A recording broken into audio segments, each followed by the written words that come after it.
Good evening and welcome back to Prime of My Life. It's Monday evening, we have survived the first day back at work this week and all is well.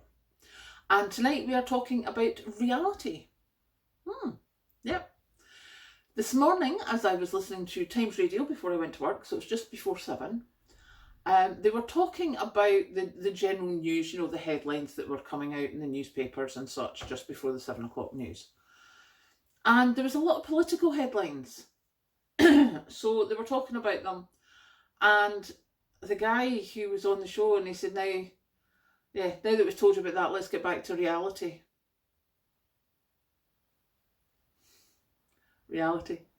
My life is reality. Theirs, nah, definitely not. They're living in a little gilded cage, and at the moment, I think it's starting to rust, or some of the gild is starting to flake off. Nadim's the Howie and his accounts. He's like, oh, that was careless. That wasn't premeditated or whatever it was, or it wasn't by design. Now, as far as I saw in the 1 o'clock news this afternoon, which was the BBC news, surprisingly, and whatever way they said it, seemingly, they were talking about a company that he doesn't own or have shares in anymore. He may have done beforehand, I'm not sure if he did. But his father had an allocation of shares, and they were arguing about the allocation and what tax they would need to pay. There was a dispute. That's not careless. That means you're trying to fight the tax you're due, and he got penalised for it. So yes, not careless. Obviously, we have Sunak with his little fixed penalty for not wearing a seatbelt. Then we have Mr. Johnson in the chair of the BBC, and seemingly Mr. Johnson just went, no, that's rubbish, no, you're talking rubbish, blah, blah, blah. How many times have we heard him say that? It turns out it wasn't rubbish at all. And then later on this afternoon, it turns out that one of the health ministers has got some serious amount of shares in COVID-related companies. Nice. So at the moment, what I'm thinking is that the country, the UK, which is supposed to be a beacon of democracy, is getting run by a bunch of people who are profiteering for their own benefit. Where does that leave us? That leaves us to survive as best we can.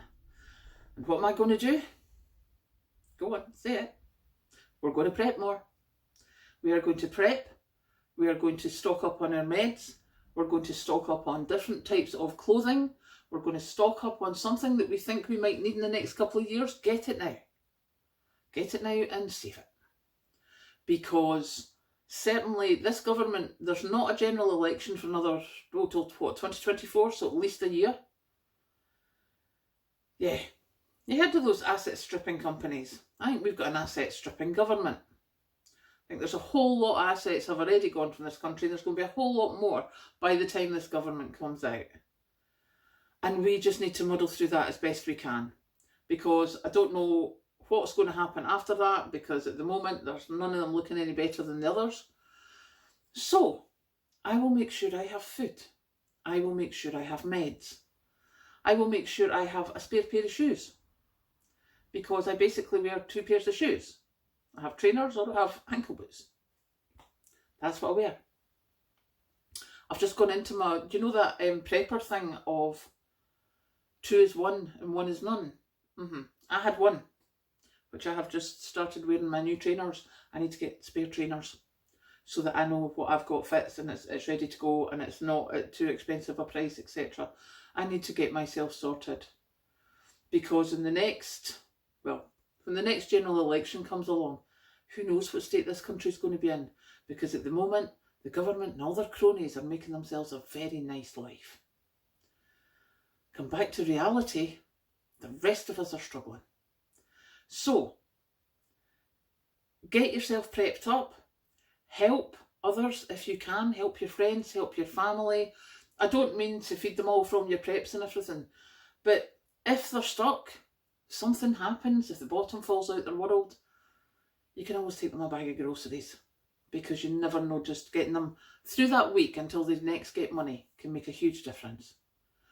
We will continue as a channel to do donations as best we can, and we will continue talking about this.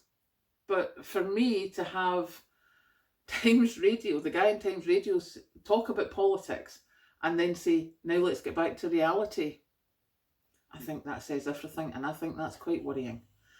So, I am going to go make myself a cup of tea. I'm going to go make myself a preparations list. And we'll see what we can get up to. But yeah, let's get ready. Catch you later.